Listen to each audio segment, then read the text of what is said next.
Okay guys, I'm doing a front end. Let me turn that radio down just a little bit.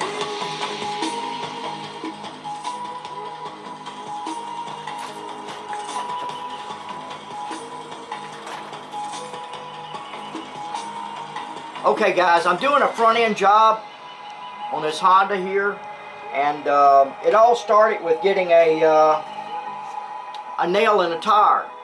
And this was a tube tire. It had a tube in it. And I couldn't just plug it. I had to pull it off, break it down, get the tube out, and go from there. So I decided I'm going to make it tubeless. Okay? So I figured, well, if I'm going to make it, if I got to break this down to make it tubeless, and then fix this spot here, I can plug that then.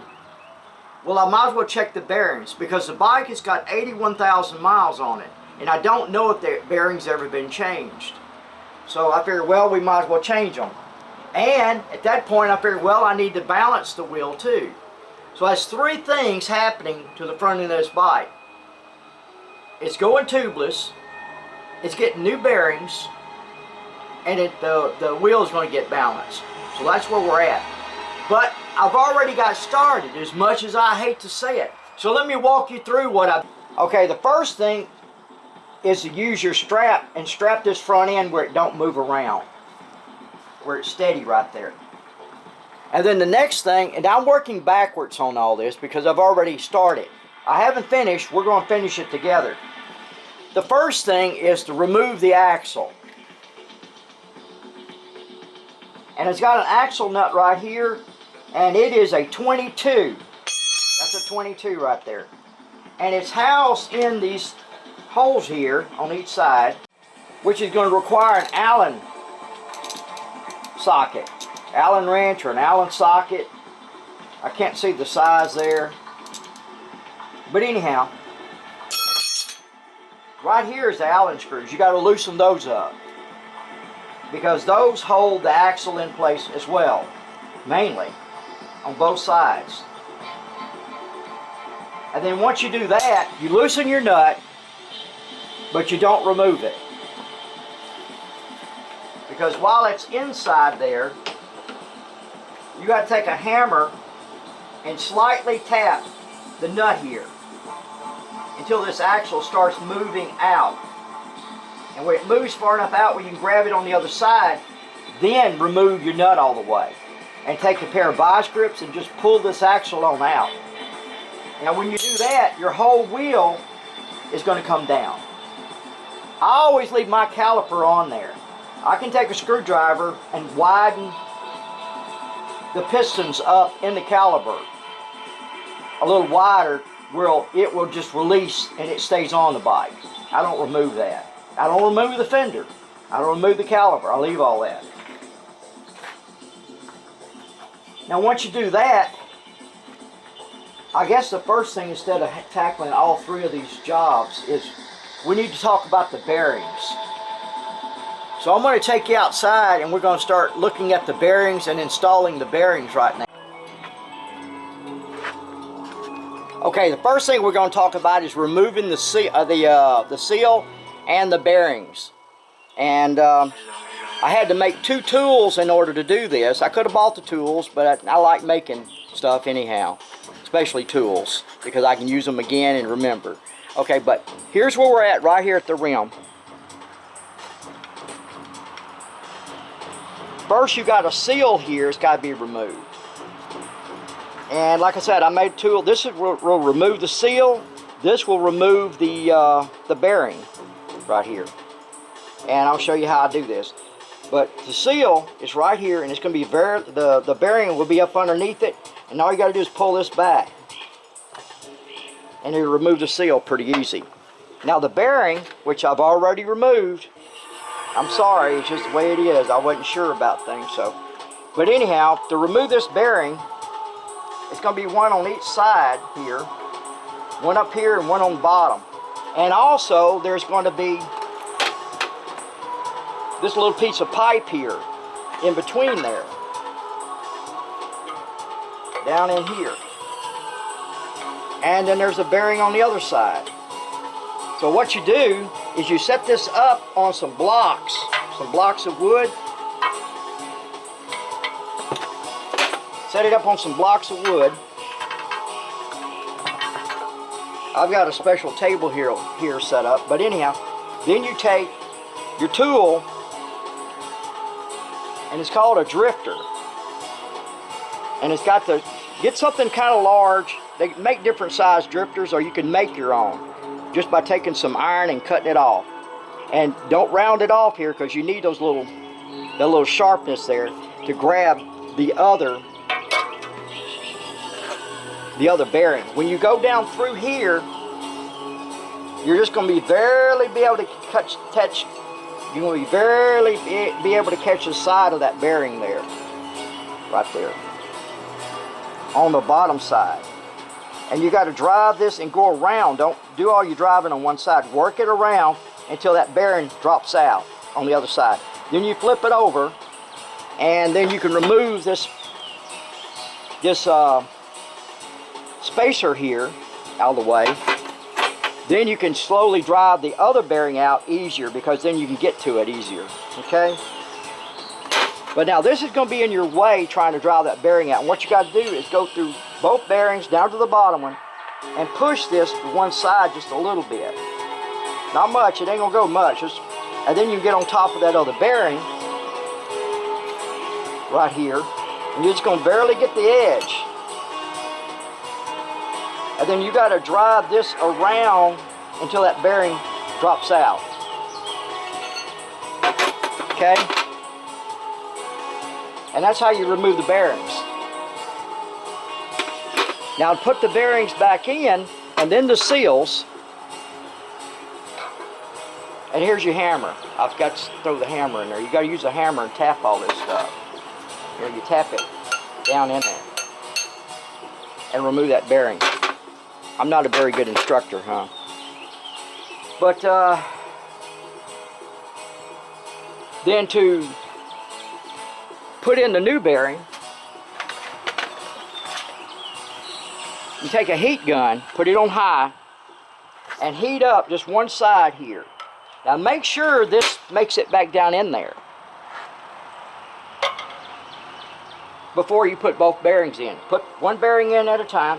Heat this up real good where it will expand a little bit. And then your bearings, I've got them in the freezer in there. I want to pull out one at a time, and it's frozen, so it's shrunk some. Compressed. And this here will help to expand the metal, and this should go on down in there. Now once it starts going down in there, it may not go all the way. Then you need something that you can drive it, and I made this tool here too. I had to take the threads off of it here and weld a top on it. And the paint is still drying, because I always paint my tools where I know they're not scrap. They are a tool. Well, see, that is just about the size of that bearing. And this will make a good drive tool for this size bearing only, but it will make a good drive tool for going down in there. Now, these are the original bearings. I don't see any flaw about them. They got Japan on them. These may be the originals that's been on that bike. This bike's got 81,000 miles, which is not a whole lot of miles, but it's a good bit of miles. And I figure if I'm going to go through all this effort, and see, if they spun freely, you know, they spun like I'm doing right now, if it spun real freely and just went whee, you know, spun over and made a little sound, then that means there's no grease in there. And that's the danger zone. Right now, these are still good. But I'm not going to go back with these. I've already went through the effort of buying new ones, which was like, I don't know, $12 for a set, $9 for a set. There wasn't much. And just look up your bike, the year and everything of your bike, and you'll find a set that fits yours. Then you got to either make your tools or buy your tools, or bring it to me where I can change them. So that's where we're at. The paint's still drying. And then here in a little bit, I'm going to go ahead and we're going to install the new ones. Alright, I am installing the bearings today and the seals. It started raining yesterday evening, so I had to stop. But we're back at it because I'm ready to ride. I miss riding that bike. But anyhow, we're down here, and I've got the bearings in the freezer. They've been in there for overnight, and I'm fixing to heat this up real good with the heat gun, and then run in there and grab a bearing and come back out here and place it in. Now, I don't think I'm going to have to use this, but just in case, I've got it ready. Got the hammer ready. Got the camera ready. Boy, it's nice and sunny out here too. It's a good day for a ride. But I want to heat this up real good. I got it cleaned out inside. Now I'm doing the big side first. One side was bigger than the other. And I've got to remember to put this in there before I put the second bearing in. This is a spacer for the inside.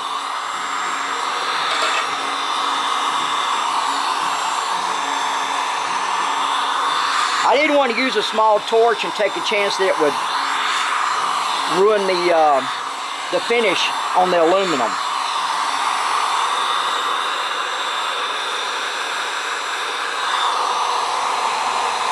We're just going to do this for a couple minutes. I don't have a timer, but maybe, 3 minutes.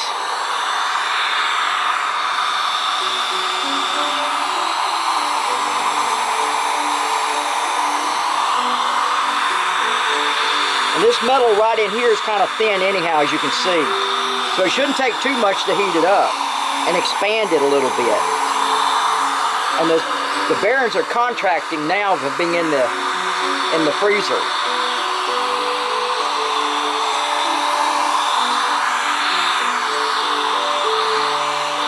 And as I showed you, I made this yesterday.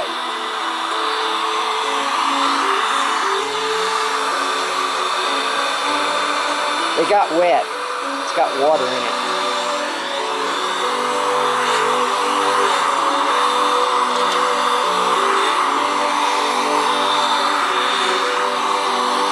I'm pretty sure the bearing's going to go down there easy, especially when you heat up one and you cool the other one.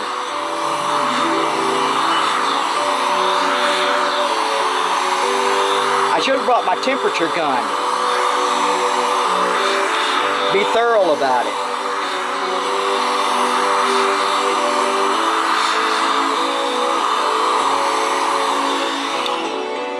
That's it, I'm going after the bearing. And boy, it's cold too.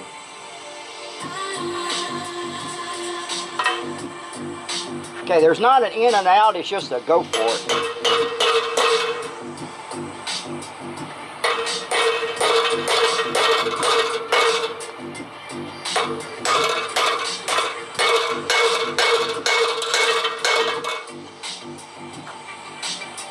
I believe that's down.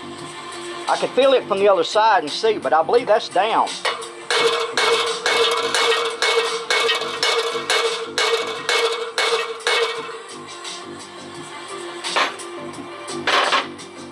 Okay.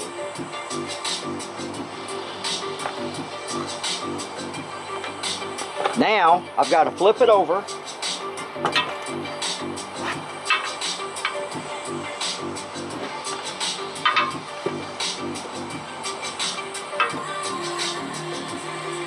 Yeah, I can see it. It's all the way down. Drop this in place. Yeah, see, this comes up level here too. See right there, waiting for the other bearing. The other bearing to touch that. All right, I got to heat it up again.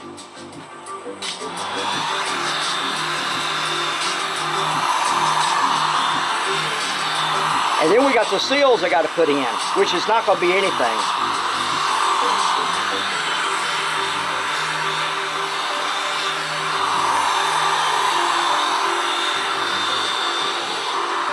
But I am glad I had this. This worked out.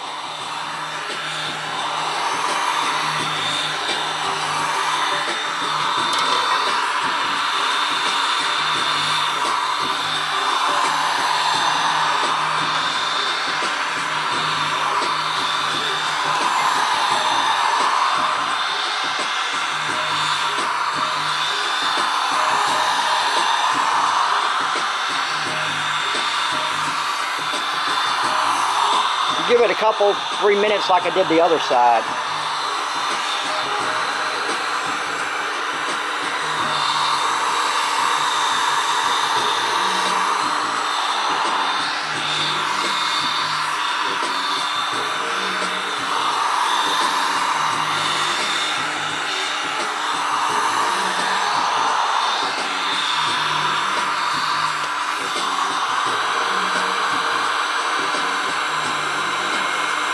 And when I felt this earlier, the other side, it felt kind of tapered at the top. You know, like the top's just a little bit bigger, not much bigger, but just a little bigger. It's just tapered, and then it gets tight as it goes down in there.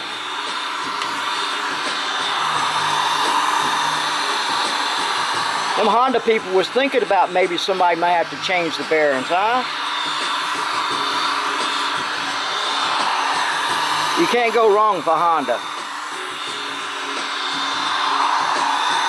I'm almost ready to go grab that other bearing. But yeah, this rod here, as I showed you, is flush at the top, waiting for the other bearing.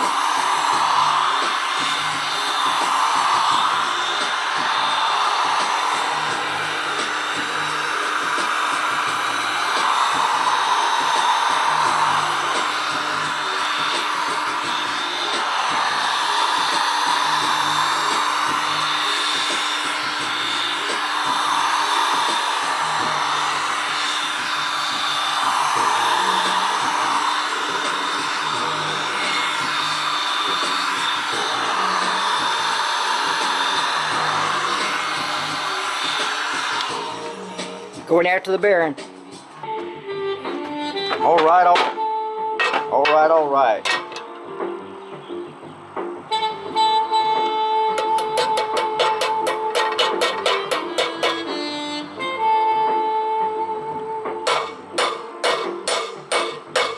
Now I'm working around this top here.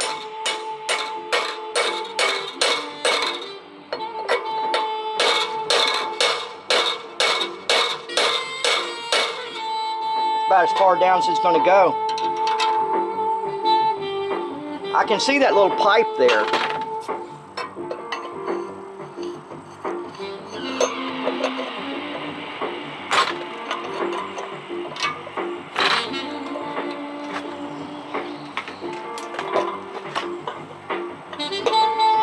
Something's off. That little pipe is not lined up. I'm fixing to line it up though.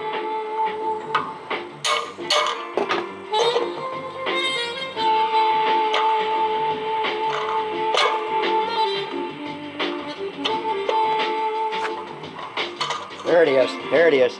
I've got the pipe lined up to it, the spacer on the inside. That way when I put my axle through there, it'll be ready for it.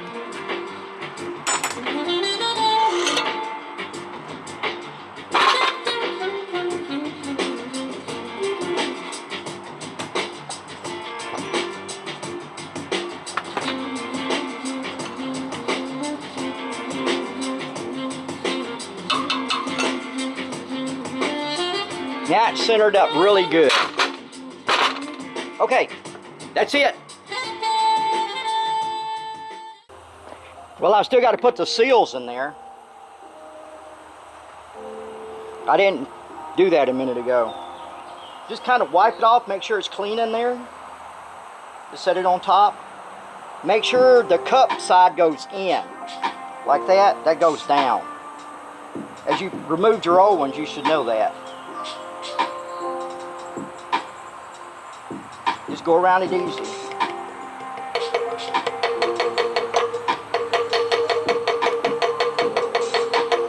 If it's flush right there, it's good enough. Because the spacer on the motorcycle would go down in here and seal it off.